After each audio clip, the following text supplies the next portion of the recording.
It's good to see everyone here this morning, and we're going to continue this study that we began, this 8-lesson course on God's design for the family. Now, this is lesson 2. And particularly, this lesson has to have a biblical view of human sexuality. I tell you, this is a world of confusion out there over this that not many years ago I could not have imagined the amount of confusion that is out there. And they're after our children. I mean, very young. Read reports of things that they're trying to do to reach out to children that is not clarifying. It is confusing. Now, there's a certain aspect of this that should only be taught in the home. Now, I understand that there's been a big push throughout my life to have more and more education about this in the public schools. And I have observed that the more education about this in the public schools, the more confusion there seems to be about this out in the world. There's a certain part of this that begins in the home, and it begins with children in the home observing that relationship between their father and their mother and how they treat one another. And this education that begins in that way with children, I'll tell you where it finally comes to fruition. You don't really learn what you need to know all about that until you have your own home. And that's where this education then ends, in your own home. And so that's what we need to concentrate on. Now, we got to be careful in settings like this on how we speak about these things. And I realize that. And there's certain things of this that might be best done in a special class. But the Bible speaks on this. And a preacher ought to be able to speak on what the Bible speaks on. And I'll tell you what the Bible does. As we discuss subjects like this from the Bible is both very clear and very discreet. And the Bible will teach us how to address these things. And so we're going to be looking at some Bible passages today and see what the Bible says and use Bible language to discuss this from a Bible topic. And I think you'll appreciate how this lesson is spelled out. By the way, there are copies of this lesson too. There's 5 copies out there, and I won't be able to cover everything. I don't think I'll cover everything I've got prepared for us this morning. We'll go through some of it. Some I may just have to skip through, and I think you'll appreciate that. But let's see what the Bible says about human sexuality. We begin very early. It's in Genesis 1:27 and 28. God created man in his own image. Now remember that. That's what's going to separate man from beast. God created man in his own image. Male and female created he him. You know, that right there should clear up a lot of confusion, shouldn't it? Male and female created he him. How many genders are there? And people come up with how many? I can't believe what I am reading. Go back. There's 2. There's male and there's female. Now, every single one of us are individuals. We're all either male or female. And that's how God did it from the beginning. And he blessed them. God blessed male and female, and part of that blessing is the reason he was able to say, be fruitful and multiply. While the implications of that are really very broad. And this idea of he created them male and female from the beginning. I tell you, you take God out of this, and what are you going to have? Well, where did that come from? You know, when you look at very, very simple forms of life, They're not male and female. Is it called mitosis? Is that the word? Cell division? And single-celled organisms are neither male nor female. And they say, well, now, but the process for that cell division is so complex that man has never really figured out how that occurs. But if you ever figure out how single-cell division occurs on single-celled organisms, and then all of a sudden now we have male and female, where did that come from? Scientists have never seen it evolve from single-cell organisms to male and female organisms. They've never seen that happen. And yet they take God out of the picture. And when they speak of this, you read the science about that, and they speak of it in the most general terms about how it evolved. And the reason they use such general terms is because they can't explain it, where that came from. That sort of puts a lock on the fact that this did not just happen. There is design. What good would it be for a single-cell organism and one of them became a male? What good would that be if somewhere else a single-celled organism became a female? I mean, it'd have to happen pretty much in the same time, space, and near the same place. And how would that have ever happened? And then it goes on through this evolutionary process. You see, there comes a time in animal classification and division. Now, they're not going to combine. I read some of the funniest things that when you step back and look, it's told very serious, but you step back and look at it, and it is an absurdity. What they'll tell you that dinosaurs evolved into birds.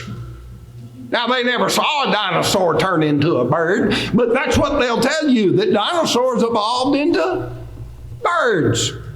Now, think about what happens here. I mean, that's a big change. You go from a cell or a scale, and something happens where that turns into a feather. They can't explain how that happens. And what would happen if a dinosaur egg hatched open one morning and out come a chicken? Well, what would you have? Now, would it be a hen or a rooster? Listen, it wouldn't have to happen once. If a hen came out of a dinosaur egg, then somewhere a rooster's going to have to come out of an egg somewhere, and it's got to be pretty much in the same location and in the same time period, or it would do no good at all, would it? And when you think of the impossibilities, then they can't describe how this happened.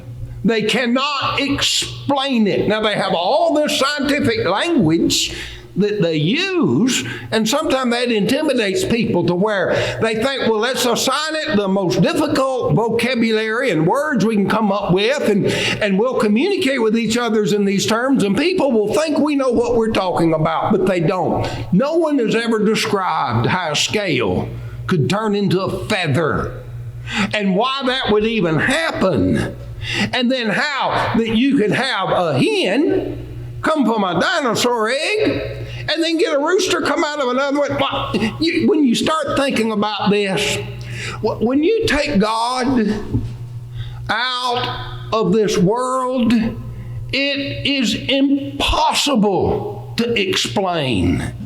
And so God from the beginning made them male and female. And humans are made male and female like the beast of the earth. But unlike the beast of the earth, humans are created in God's image. And that doesn't mean that God has a face like ours, or hands like ours, or finger. That's not what we're talking about. Man is a spiritual being. And man was never intended to be just simply driven by passions like animals. Animal passion is what procreates animal species, but man is spiritual. And God created man, and He wanted to teach man that he's different from the beast. And it's not the passions that control man. When men let their passions control them, they divert into beasts. But man has a spiritual mind that masters their passions. And so women master their passions, men master their passions, and that puts them in the image of God. And that has to do with this. God looked out and said, it's not good. What? All these things were very good, but it wasn't good for Adam to be in that garden alone.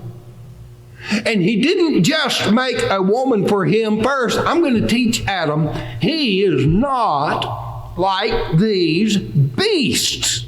I have put him over the beast. Adam, he goes out and brings them. You named them, Adam. Adam named all the beasts, and it says in Genesis 2:20, there was not found an helpmeet for him. That means there wasn't one suitable for him. He looked at the different beasts, and they had other beasts that were male and female, and they were suitable for each other. Adam, there's nothing here that is suitable for you.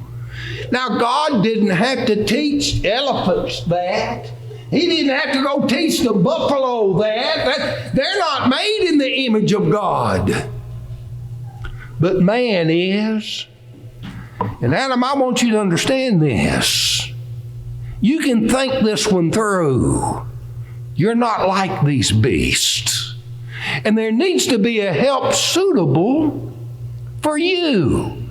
And so God made the woman and brought her to the man. And Adam said, as we talked about, God said this through Adam because Jesus said he that made them at the beginning made them male and female and said, and what did he say? They shall be one flesh. Now Jesus explained what that day meant. In Matthew 19, if you look where Jesus quotes this, he says, they twain shall be one flesh. Two, one. Male and female. Isn't this elementary? He didn't make a man for a man. He didn't make a woman for a woman. He didn't make multiple women for one man. He didn't make many men for one woman. Two. One. Now, that would clear up so much difficulty that we have in this world. If we would look on what the Bible view on this, what God intends this to be. And this becoming one flesh. That's part of how God blessed them so that they could be fruitful and multiply. But there's much more to it than a physical relationship. That might be good enough for beasts, but not for those who are made in the image of God. Look at what it says. Genesis 4, look at this word. Adam knew Eve, his wife, and she conceived and bare Cain. And Cain knew his wife, and she conceived and bare Enoch.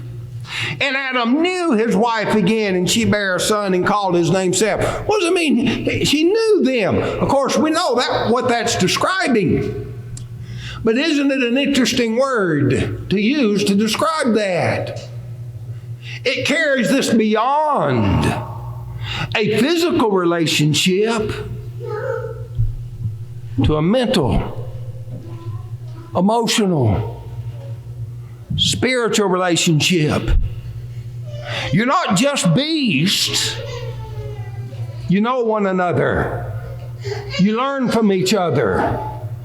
And part of this is getting to know one another in a way that beasts don't do. See, it's a much broader relationship. And this part of it is just a piece of a much bigger relationship. And it's a special piece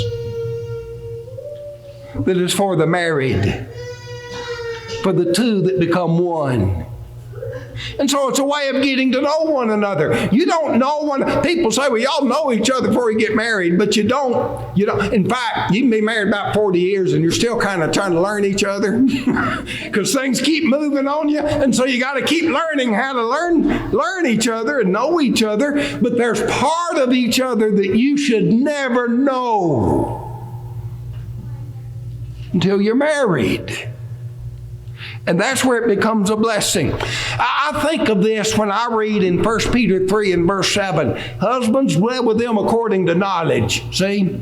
Now, I know that's not just talking about a physical relationship, but it's the same kind of idea. There is a much broader relationship. It's not just physical. And you give honor unto the wife. There is a relationship that is honorable and then dishonorable. Hebrews 13:4 uses that word. Marriage is honorable. Honorable. What are we talking about? Well, that honor includes this. Marriage is honorable in all, and the bed undefiled. It's God's blessing for the married. But whoremongers and adulterers God will judge. Whoremongers aren't honorable. Adulterers aren't honorable. That's dishonorable. That's diverting into a beast and not that which is suitable for those who are made in the image of God. See how the Bible speaks on this? Let me go to this. Genesis 39. Joseph knew this. And when Potiphar's wife was coming for him on a continual basis, when he was a very young man, when he was just ripe for the pickings on this, Joseph, that young man knew, I can't do this. And you can come up with all kinds of reasons why you should not dishonor this. There's mental reasons, emotional reasons, there's medical reasons, but there's a spiritual reason. And Joseph knew that.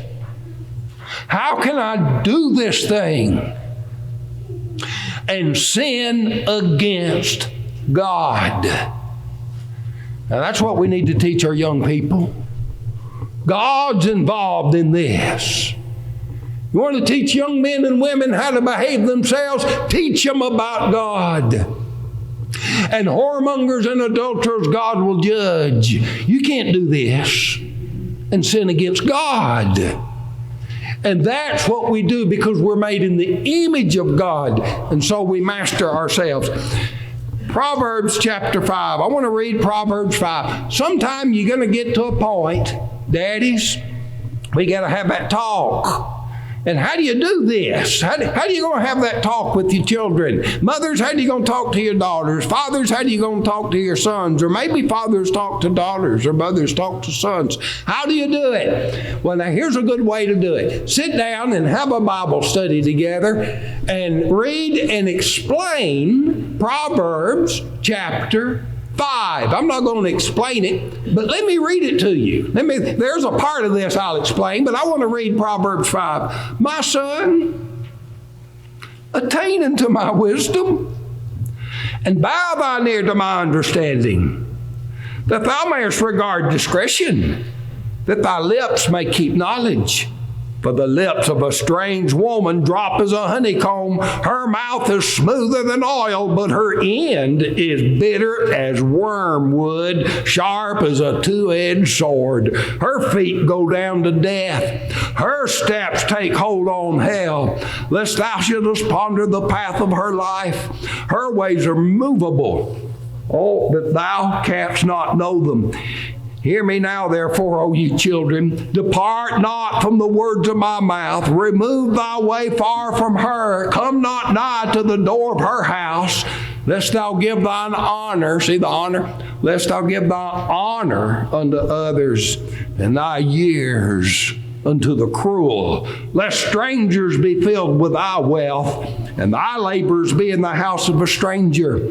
And thou mourn at the last when thy flesh and thy body are consumed, and say, how have I hated instruction, and my heart despised reproof, and have not obeyed the voice of my teachers, nor inclined mine ear to them that instructed me. I was almost in all evil in the midst of the congregation in the assembly. Drink waters out of thine own cistern, and running waters out of thine own well. See how well the Bible presents this. Isn't that beautiful? Now this next verse is confusing.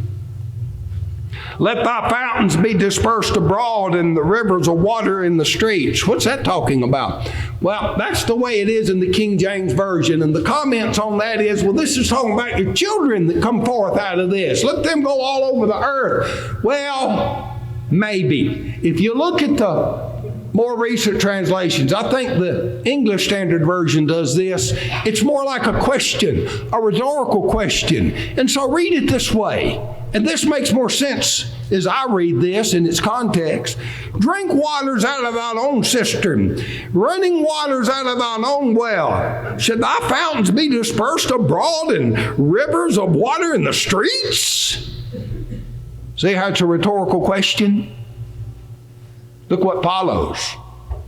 Let them be thine only. Let them be only thine own, and not strangers with thee. Let thy fountains be blessed, and rejoice with the wife of thy youth. Let her be as the loving hind in a pleasant roe. Let her breast satisfy thee at all times, and be thou ravished always with her love. Don't you think that'd be a good way to have that talk? Open up this Bible and say, this is what God has taught us.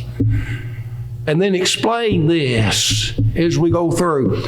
Proverbs 5, and why wilt thou, my son, be ravaged with a strange woman, and embrace the bosom of the stranger? For the ways of men are brought before the eyes of the Lord. He pondereth all their goings. See, God knows. Now, how are you going to do this thing and sin against God? His own iniquity shall take the wicked himself, and he shall be holden with the cords of his sins. He shall die without instruction, and in the greatness of his folly he shall go astray. Let's go to Proverbs 6. I got 20 through 35. I'm just going to pick out a few verses here. Proverbs 6. For by means of a whorish woman a man is brought to a piece of bread, and the adulteress will hunt for the precious life. Can a man take fire in his bosom and his clothes not be burned? Can one go upon hot coals and his feet not be burned?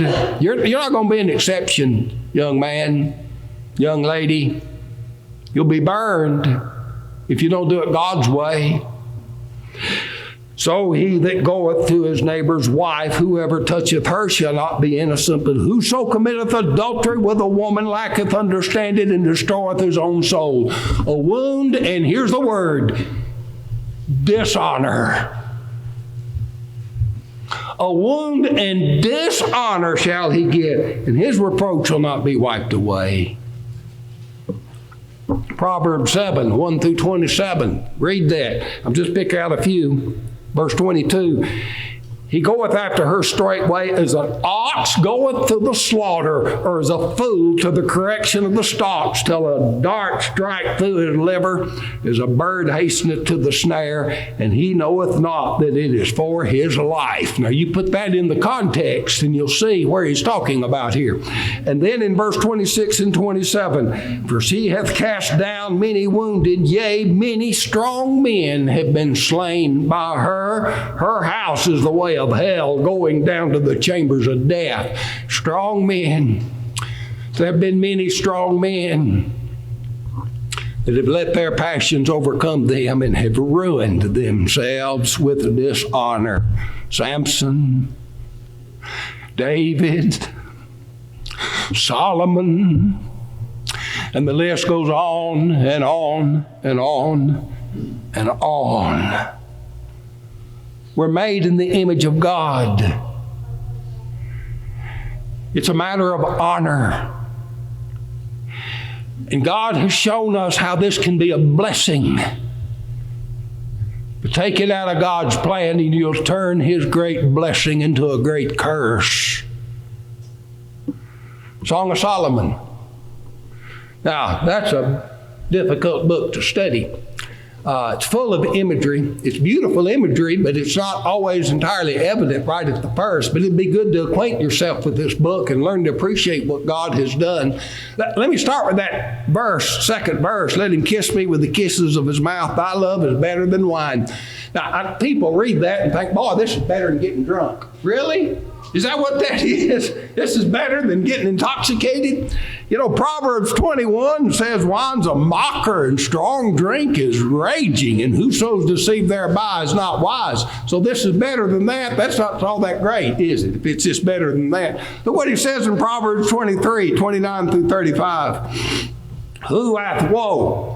That's 20, not 9, but 29. Who hath woe? Who hath sorrow? Who hath contentions? Who hath babbling? Who hath wounds without cause and redness of eyes? They that tarry long at the wine. They that go down and seek mixed wine. So look not on the wine when it is red, when it giveth its color in the cup, when it moveth itself aright. At the last it biteth like a serpent and stingeth like an adder. Thine eyes shall behold strange women, and thine heart shall utter perverse things. And your kisses are better than that? Well, you would hope so, wouldn't you? I think we missed the point here. There is a sweetness to wine. And in the old days, the best wine was the sweetest and the freshest wine, because it was difficult to keep it sweet and fresh. It would either ferment to alcohol or a vinegar, and the taste would become sharp and strong. But you could keep it sweet. You had really good wine. And it's like your kisses are sweeter than wine. Here's where we read about it again in that book, Song of Solomon 4. How fair is thy love, my sister, my spouse? How much better is thy love than wine? And the smell of thy ointment is all spices. Thy lips, O myself, drop as a honeycomb. See the sweetness there? Honey and milk are under thy tongue, and the smell of thy garments like the smell of Lebanon. And now notice this, and you'll catch this if you'll think about it. She kept herself for him. She's a garden enclosed. A garden enclosed is my sister, my spouse. Being shut up, a fountain sealed. Thy plants are as an orchard of pomegranates with pleasant fruits, camphor and spikenard and saffron and calamus and cinnamon, with all the trees of frankincense, myrrh and aloes, with all the chief spices, a fountain of gardens, a well of living water, streams of Lebanon. And so what does she say to her husband? Awake, O north wind, and come, thou south. Blow upon my garden, that the spices thereof may flow out. Let my beloved come into his garden and eat his pleasant fruits. You see how the Bible speaks of this as a blessing for the married? Look in chapter 7. How fair, how pleasant art thou, O love, for delights. Thy statue's like a palm tree, thy breast to clusters of grapes. I said, I'll go up to the palm tree. I'll take hold of the boughs thereof. Also thy breast shall be as clusters of the vine, and the smell of thy nose like apples, and the roof of thy mouth. Now watch this.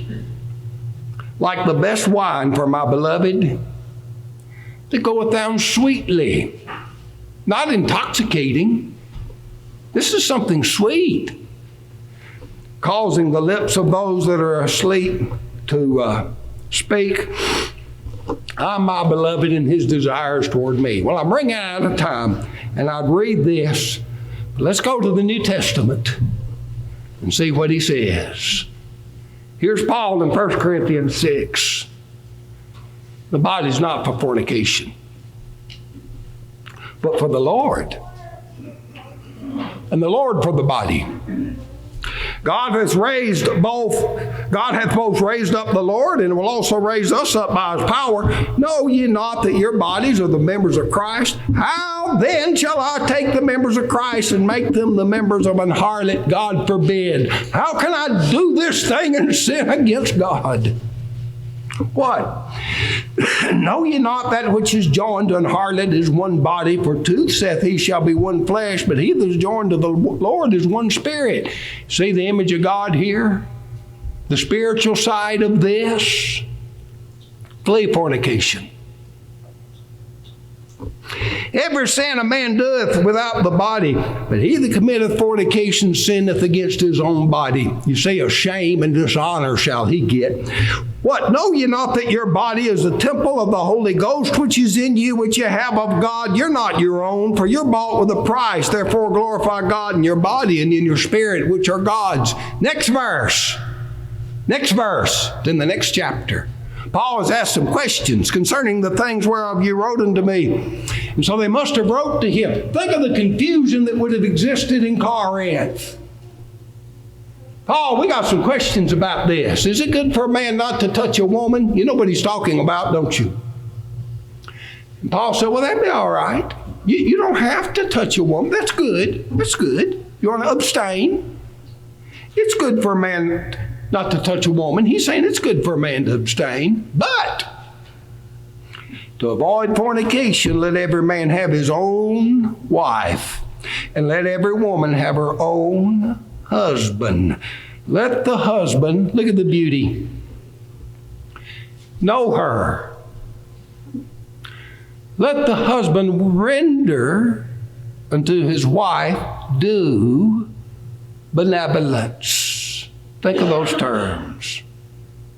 And the wife also unto the husband. The wife hath not power over her own body, but the husband. Likewise, the husband hath not power over his own body, but the wife. You've become one flesh. You're sharing your bodies. Her body is your body. His body is your body. And you don't keep it to yourself. You're sharing it with the one to whom you are married. And it says, defraud ye not one the other, except it be with consent for a time, that ye may give yourselves to fasting and prayer, and come together again, that Satan tempt you not for your incontinency. Is it good for a man not to touch a woman? Well, yeah, that's fine. You can abstain. You don't have to engage in this. But if you do, you need to be married. And if you're married, you don't need to abstain. So God has a view. There's a biblical view. What does he teach us? One, this is a blessing from God. Number two, it's for male and female. Number three, it is for the married. And number four, it's not a thing apart. It is a part of a total relationship. And number five, outside of marriage, it is a degrading sin. Well, it's an awful thing. Now, I didn't cover everything in the lesson that's out on the table. And I covered a few things that weren't exactly in that lesson either. I'm going to make my own sermons out of these topics. And we have 6 more lessons to go on God's design for marriage in the home. And we need to remember that, how this world would save itself from so much misery if we would let God's blessing be our blessings and not pervert them for a moment and bring these curses upon us. But that's the way it is with everything God teaches us. God's way is the way to go in everything, as in this also. And so we need to learn to go God's way, to repent of every other way, and to go God's way. God's way is you need to be born again. The sin in your life can be washed clean, and you can go over, be born again. Be baptized into Christ and live for Him. And that's where we enjoy the fullness of the blessings of God. If you need to do that, the opportunity is extended is to sing this invitation song.